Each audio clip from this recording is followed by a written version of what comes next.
E aí, pessoal, saudações, espero que todos estejam bem aí. Vamos para mais uma das nossas videoaulas aqui. Tentei até mudar a cor aqui do título para dar uma diferenciada aqui. Vamos lá, pessoal. Aula de hoje, a gente vai trabalhar aqui a noção de representação de conhecimento e raciocínio. Então, aqui é a primeira aula que a gente deixa os algoritmos de busca para trás e vamos começando a ver tipo, as abordagens um pouco mais tradicionais e clássicas da inteligência artificial forte. Né? Então, só lembrando aqui bem rápido, né, a gente tem aquelas duas grandes distinções, né? IA fraca e a ideia da IA forte. Né? Então, a gente viu lá que os algoritmos de busca a gente consegue hoje em dia, né, posicionar eles mais aqui na IA fraca, que está mais interessada em simular algum comportamento inteligente. Mas os algoritmos de busca eles também têm aqui, né, mais tradicionalmente uma ligação com a IA forte, naquela ideia de tentar chegar em um General Problem Solver. Né? Então, os algoritmos de busca eles acabam entrando como uma forma de implementar o General Problem Solver aqui, ou hoje em dia, né, como uma forma de simulação de algum comportamento inteligente. Tá? E a ideia da representação de conhecimento e raciocínio, ela não tem muita ligação aqui com essa parte da IA fraca. Legal? A ideia de representação de conhecimento e raciocínio está super ligada aqui mais a noção de inteligência artificial forte. Por quê? Porque nessa área de estudo da inteligência artificial, a gente quer o quê? Eu quero entender como é que funciona o conhecimento e o raciocínio e ter alguma forma de colocar isso computacionalmente. Então aqui a gente não tem o propósito de, sei lá, ganhar de alguém, né, como era o caso lá do Minimax, né, que está bem voltado para a simulação. Aqui o propósito é simplesmente entender o funcionamento do conhecimento e raciocínio para depois tentar aplicar ele de alguma forma. Então é um bom exemplo aqui de aplicação de inteligência artificial forte. Bacana? Então, para a gente começar essa conversa, pegando aqui o nosso título, né, vamos olhar primeiro para essa palavrinha conhecimento. Então, se a gente olhar para essa palavra conhecimento aqui, já dá uma discussão tão grande quanto aquela a nossa primeira aula em que a gente ficou discutindo o que é inteligência. Então, inteligência é algo super subjetivo, assim. Conhecimento acaba que é um pouco menos pior, mas também tem bastante definições. Até eu separei algumas mais voltadas para IA para apresentar para vocês em seguida. Então, pensar em conhecimento aqui, especialmente para nós da computação, o que facilita muito, né, conhecimento aqui, o que facilita muito é a gente fazer aquela distinção clássica que vocês devem ter visto, talvez desde lá de banco de dados 1, 2, data mining, data warehouse também trabalha um pouco isso, que é aquela distinção entre o que é um dado, o que é uma informação e o que é um conhecimento em si. Então, com essa distinção aqui, a gente já consegue entender do que trata uma representação, né? Que também a gente conhece mais por KRR, Knowledge Representation and Reasoning. Se vocês forem pesquisar esqueci o nome. Enfim, KRR, esse atalho aqui funciona melhor. Então, se a gente pegar aqui dado, informação, conhecimento, né? Exemplinho, sei lá, exemplinho bem clássico aqui. Um dado, 10. Tá? Então, um dado é só a informação. Quer dizer, só informação não. O dado é só o valor. Né? Só um valor aqui desprovido de qualquer contexto. Então, aqui esse 10 pode ser 10 toneladas, 10 anos de idade, 10 salários mínimos, R$ 10, pode ser um monte de coisa. Então a informação a gente pega esse 10 e coloca algum contexto nele. Então, sei lá, 10 quilos ou 10 anos, né? Qualquer coisa desse tipo. Tá? A gente coloca um contexto aqui. Então, aquele dado ele já tem algo ali um pouquinho mais, né? Tem uma informação, ele passa a fazer um pouco mais de sentido. E aí o conhecimento, ele trata da informação em uso, tá? Informação em uso, ou seja, informação em ação, né? Eu tenho que ter alguma utilidade para essa informação, para que ela se torne conhecimento. Então, por isso que aqui nessa área de representação, a gente também se preocupa muito com aquela ideia do que é a experiência, né? Ou como é que eu posso fazer para representar a minha experiência como especialista em alguma área, né? Se eu sou um médico, se eu sou um pescador que sabe jogar tarrafa muito bem, então eu tenho alguma experiência. Então, como é que eu posso representar essa experiência? E por que experiência? Porque experiência não deixa de ser tudo aquilo que eu já usei de informações para atingir algum fim. Então, a ideia do conhecimento é a gente colocar utilização aqui para essa informação. Então, algo bem simples, sei lá, de repente posso pensar assim, bom, se eu tenho um objeto para levantar com mais do que 10 quilos, legal, de repente eu vou, sei lá, vou me agachar e para evitar que eu, né, fique com dor nas costas, né, coisa de quem está ficando velho. Ou a gente pode olhar aqui há 10 anos. Bom, sei lá, se a pessoa tem 10 anos de idade, eu imagino que ela esteja lá no ensino fundamental e ela não pode ter uma CNH. E ela também precisa da autorização dos pais para fazer um monte de coisa. Então, é utilidade, né? Mas se eu fosse um professor, por exemplo, um professor de ensino fundamental, essa informação aqui dos 10 anos de uma pessoa, eu vou usar para montar um currículo, ver qual é a abordagem que eu vou usar para ensinar matemática.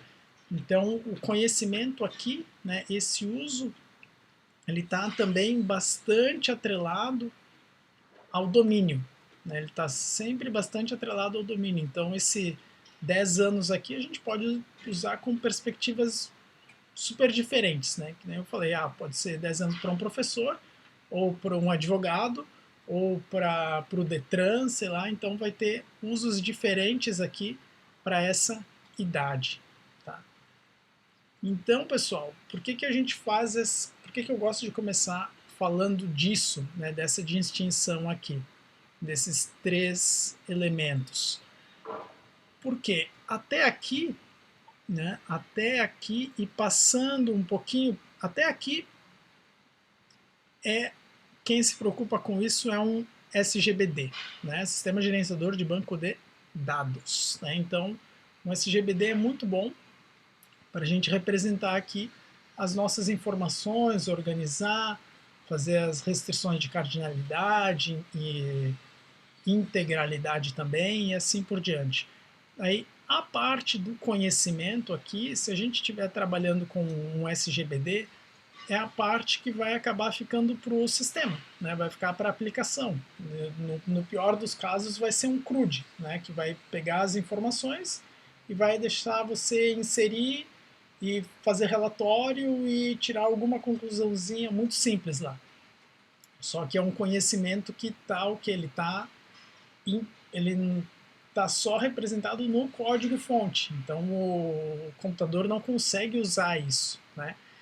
Então as representações de conhecimento aqui, elas buscam formas para que a gente consiga representar esses exemplos que eu dei aqui, esses exemplos de regras, ou esses exemplos de experiência, esses exemplos de uso, eu preciso representar esse tipo de informação. Né? E nesse nível aqui que eu preciso representar o conhecimento, preciso conseguir representar experiência, preciso conseguir representar o domínio, preciso conseguir representar o uso da informação. Legal? Então essa é a principal diferença aqui de um SGBD para uma representação de conhecimento. Aqui a gente tem mecanismos para representação desse uso aqui do conhecimento. Tá? Esse é um ponto principal. E aí, pessoal, quanto ao conhecimento aqui, se a gente focar um pouquinho mais nele, vou usar aqui só um K de knowledge, né?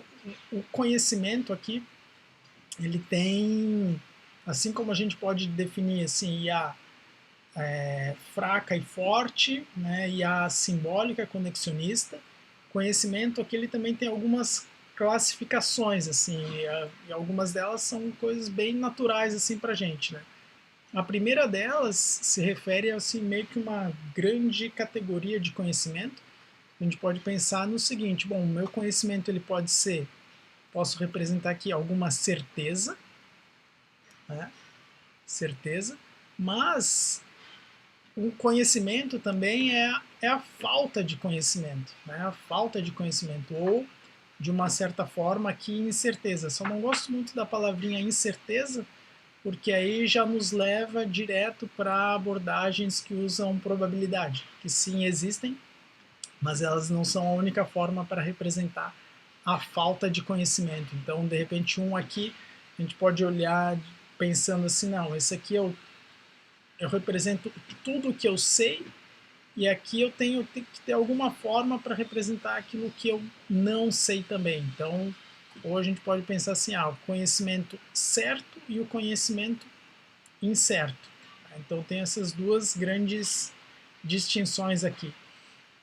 Aí se a gente pensar nas representações que estão mais focadas nesse nível aqui, na representação de conhecimento certo, então que eu tenho certeza ou que eu sei que naquele instante é assim, essas representações aqui elas usam bastante a IA simbólica, tá? Usam bastante IA simbólica e elas estão muito focadas em representações que usam lógica, né? Por quê? Porque se eu assumo que eu sei tudo sobre um domínio ou que aquele conhecimento que eu represento ele está certo, está correto, nada melhor do que lógica, né? Nada melhor do que lógica, porque a lógica, diferente de uma linguagem de programação, aqui a gente tem muito mais expressividade, né? Eu consigo fazer relações entre diferentes objetos de uma forma que se eu fosse usar um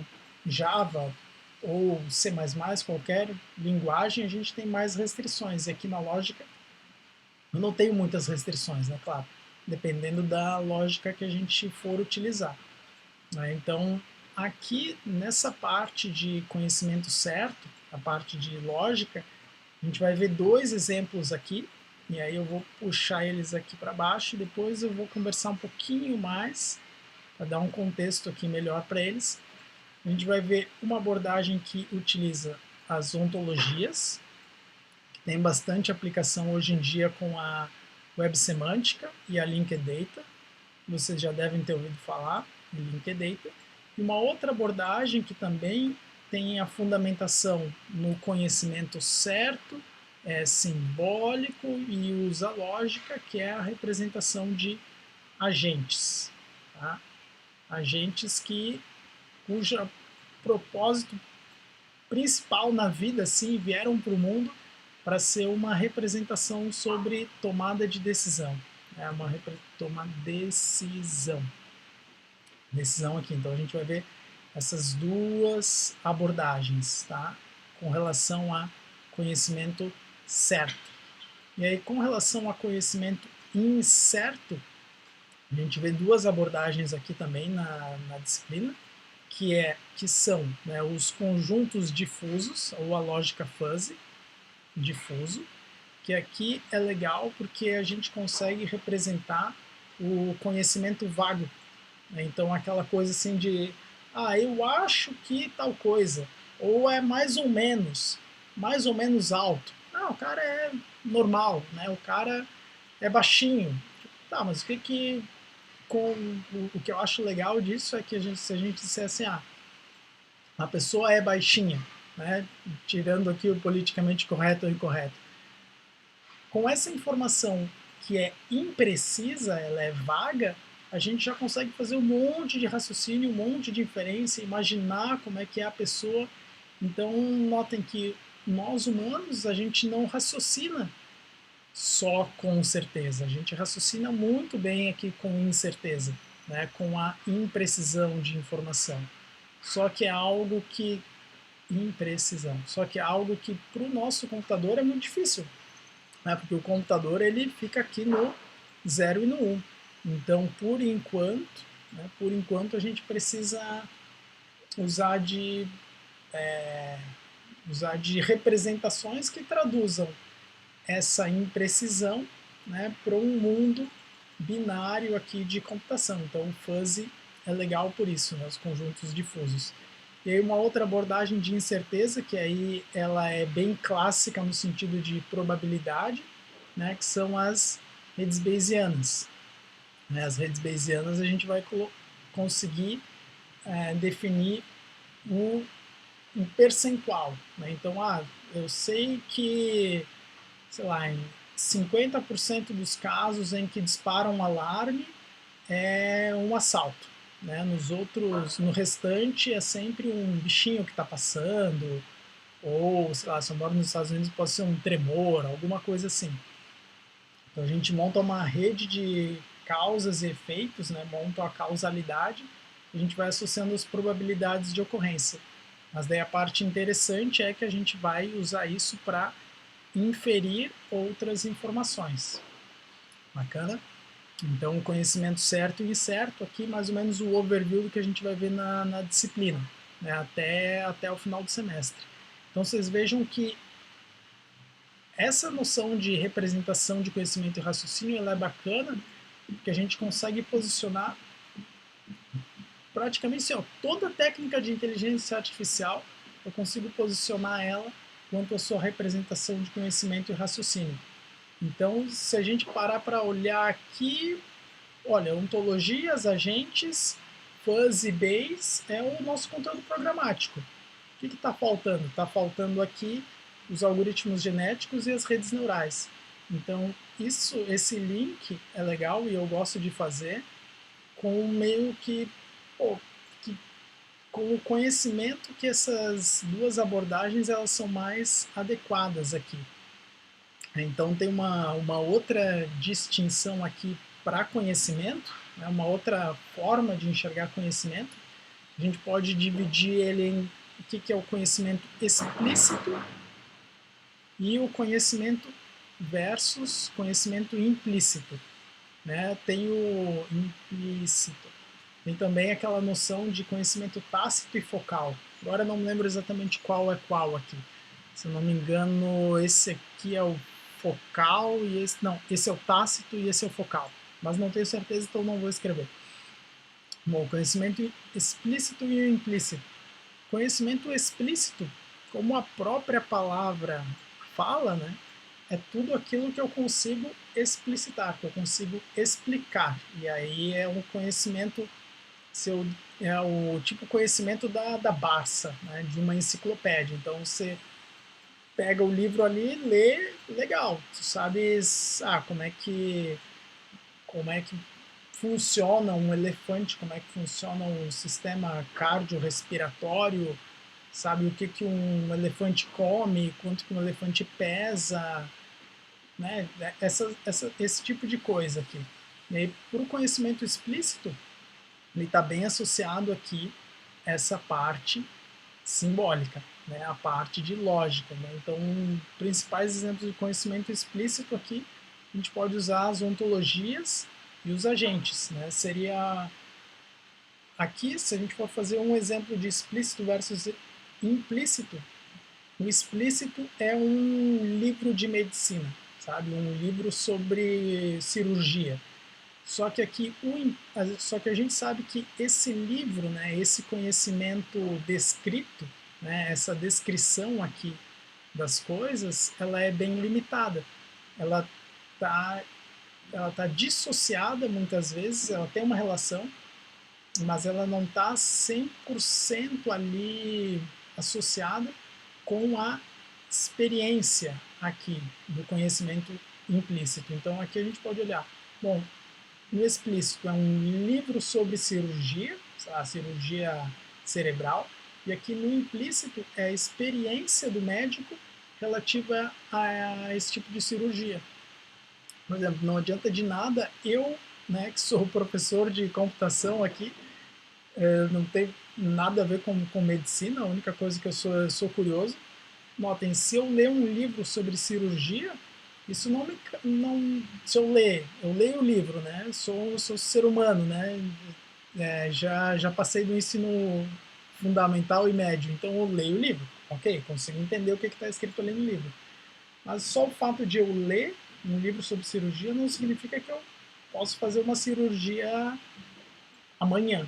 Né? Isso não me capacita. O que capacita aqui é o conhecimento implícito, né? É a experiência de fato. É aquela parte que sinto muito, não tem como eu colocar nos livros, né? Não tem como eu ensinar via um livro somente. Né? Tanto é que na medicina o pessoal faz lá 3 anos de. Como é que é? Não é estágio? Esqueci a palavrinha. A residência, né? Residência médica. Então, residência médica, o que é? Experiência, né? É a atividade prática daquilo que eles estudaram lá na teoria. Então, conhecimento explícito e implícito. Então, para esse lado de cá, né, fica muito mais interessante a gente usar essas abordagens aqui.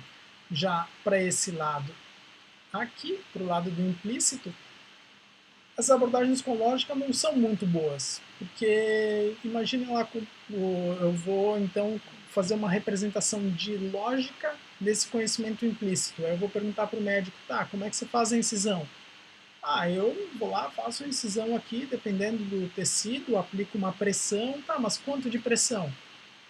Pô, o médico não vai conseguir colocar isso em uma unidade, né? Ele sabe descrever com, com base na experiência dele ali. Então, para esse tipo de conhecimento, vocês vejam que a lógica aqui ela é muito limitada. Ou a gente vai precisar passar um trabalho gigantesco para ter pouco resultado. Então, aqui é que começa a entrar a ideia das redes neurais e dos algoritmos genéticos. Tá? Então, que as redes neurais elas aprendem por treinamento. Então, a partir de um conjunto de dados, a gente treina uma rede neural para, dada uma entrada, ela tem uma saída. O algoritmo genético é um pouquinho parecido, né? O algoritmo genético a gente vai pegar algum problema e as regrinhas dele e usando as regras lá do Darwin, né? As noções do Darwin, a gente vai deixar isso aqui rodando para que evolua populações de soluções e aí a gente avalia e vê qual delas é melhor. Então notem que aqui a gente tem toda a nossa disciplina até o final do semestre. A gente vai ver agora ontologias, depois agentes, que são representação de certezas simbólicas. Depois a gente vai ver duas representações de incerteza, que são os sistemas fuzzy com lógica fuzzy, as redes bayesianas. E por último, formas aqui de representação do conhecimento implícito, usando as redes neurais e os algoritmos genéticos. Legal? Então vejam a importância dessa parte da representação aqui. Né? Então tudo isso está bem associado aí à forte. Bacana? Então vamos só seguir aqui, pessoal. Agora eu vou mostrar aqui para vocês algumas definições clássicas só para a gente discutir um pouquinho. Engraçado falar em discutir se eu estou falando aqui com a minha câmera, né? Mas para vocês pensarem, então. Mas a gente der uma olhadinha aqui nessa primeira definição. Olhem só. Descrições simbólicas que caracterizam os relacionamentos empíricos e definicionais no domínio e os procedimentos para a manipulação dessas descrições. Com base em tudo isso que a gente conversou agora, conversou também é engraçado, com base em tudo isso que eu comentei com vocês, o que a gente pode perceber dessa definição aqui? Acaba que essa definição ela é uma definição bem mais assim da visão antiga da IA. Né? Então notem aqui, ó, descrições simbólicas. Então, segundo essa definição, essa parte aqui de redes neurais e algoritmos genéticos, ela acaba que não entra, não cabe como uma representação de conhecimento. Por quê? Porque elas não são simbólicas, né? Mas a gente sabe que uma rede neural, ela consegue sim representar os relacionamentos e consegue sim representar os procedimentos. Só que a diferença é que não é explícito, né? Não é explícito, que é algo que é muito bom para a gente fazer usando as abordagens aqui simbólicas, né? Mas esse tipo de definição aqui, então, quando vocês virem, vocês já associam direto, não, legal, isso aqui deve ser de um pesquisador da IA simbólica, ou o cara tem uma visão baseada em lógica, né? Que é algo que influenciou e influencia até hoje muito da inteligência artificial. Mas eu trago algumas outras definições um pouquinho mais abertas, né? Essa segunda aqui, tem um ponto aqui que é interessante, que eu tinha esquecido de comentar antes, mas que aparece nessas duas definições aqui.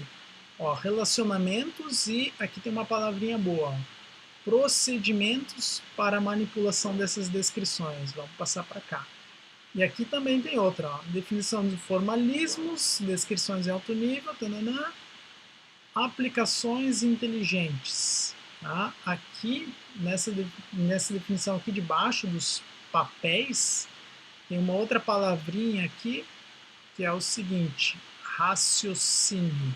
Tá? Então, essas três aqui têm uma relação bem importante, que é, a gente conversou aqui bastante, eu tinha esquecido disso, a gente conversou bastante sobre essa palavrinha aqui, mas faltou falar um pouquinho sobre essa aqui, sobre o raciocínio. Então, notem que até aqui nesse nível, né, então usando aqui certeza, incerteza, blá blá blá, a gente tem a representação do conhecimento, né? Eu tenho uma representação dele, mas eu também posso olhar para o lado do raciocínio. O lado do raciocínio, ele vai meio que potencializar as utilizações daquele conhecimento ali. Né? Então, o que seriam isso aqui, ó, procedimentos para manipulação dessas descrições. E aí, os tipos de raciocínio, eles dependem do objetivo dessa manipulação aqui. O que eu quero com ela? Né? Então, aqui tem duas grandes divisões aqui. É o raciocínio teórico e o raciocínio prático. Tá? Tem essas duas grandes distinções, raciocínio teórico e raciocínio prático. O raciocínio teórico, como o próprio nome fala, digamos assim, são procedimentos para a manipulação dessas descrições visando a produção de mais conhecimento.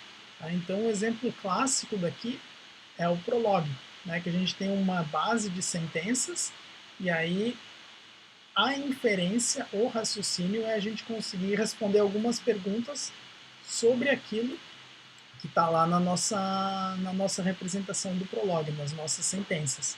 Tá?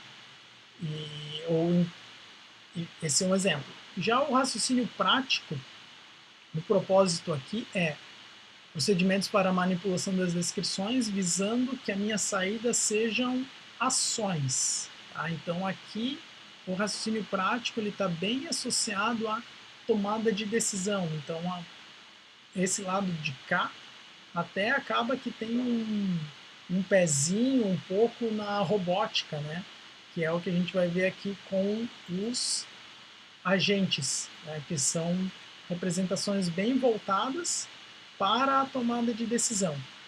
Legal? Então tem essas duas distinções aqui, o raciocínio teórico e prático, que se referem a formas de utilizar a representação de conhecimento, ou para produzir mais conhecimento, ou para, dado a minha experiência, aquela representação, eu saber qual decisão que eu vou tomar. Bacana?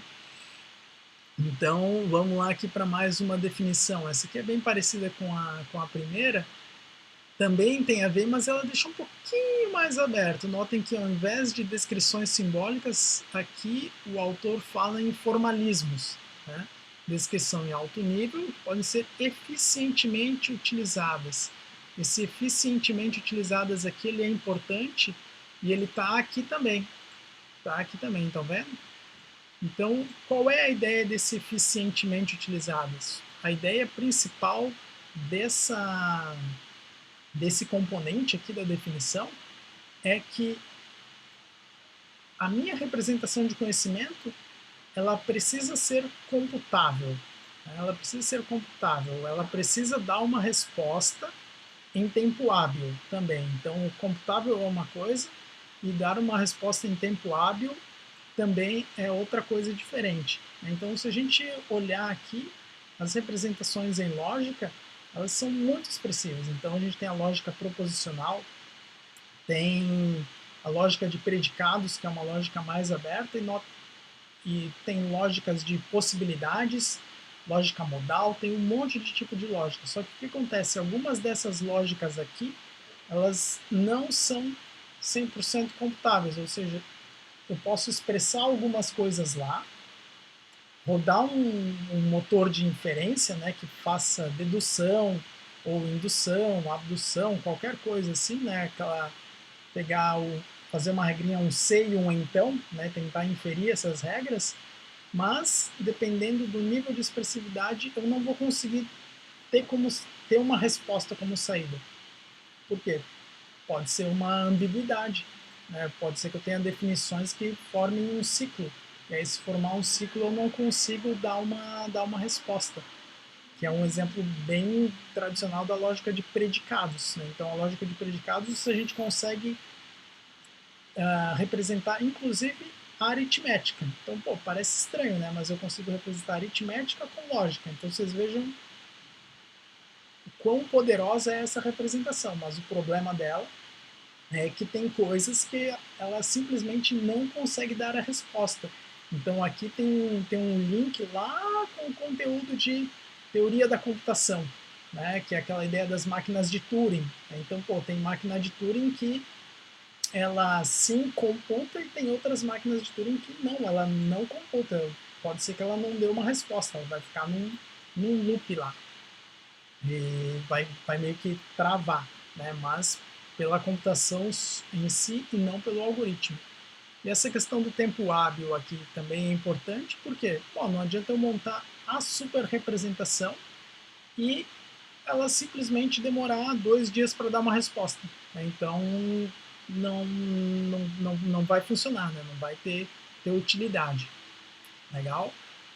Um outro elemento importante aqui, essa parte de construção de aplicações, a gente já comentou aqui de raciocínio. Ah, sim, e aí essa última definição aqui, que é a do Davis, tá? Ele fala de papéis de uma representação de conhecimento. Então essa definição aqui, ela acaba que é uma das mais abrangentes que tem. Aí só vou até abrir um parênteses aqui. Quando eu estava no doutorado, eu precisei montar o meu exame de classificação foi em representação de conhecimento e raciocínio. Só que aí o meu dilema foi, pô, como é que eu vou fazer um exame de qualificação nisso, sendo que as definições principais aqui da área, elas focam na parte explícita, né? Então, o Davis aqui, olha, depois de muita pesquisa, eu achei essa definição dele que foi o que me salvou, assim, porque ela é super aberta. Então, se a gente der uma olhadinha aqui, o que o Davis comenta? Ele comenta que toda representação de conhecimento ela deve ser um substituto para as coisas do mundo. Ou seja, as operações que eu faço na representação, elas devem ser as mesmas operações que eu faço na coisa em si. Então, sei lá, se eu estou representando um carro, eu devo poder abrir uma porta da minha representação, ligar o motor, acelerar e assim por diante. Né? Aí, essa ideia de compromissos ontológicos aqui, ela é tipo, uma frase rebuscada para falar algo simples, né? Que é o seguinte: esses compromissos ontológicos aqui eles se referem a o que exatamente que a minha representação está focada em mostrar, em expressar.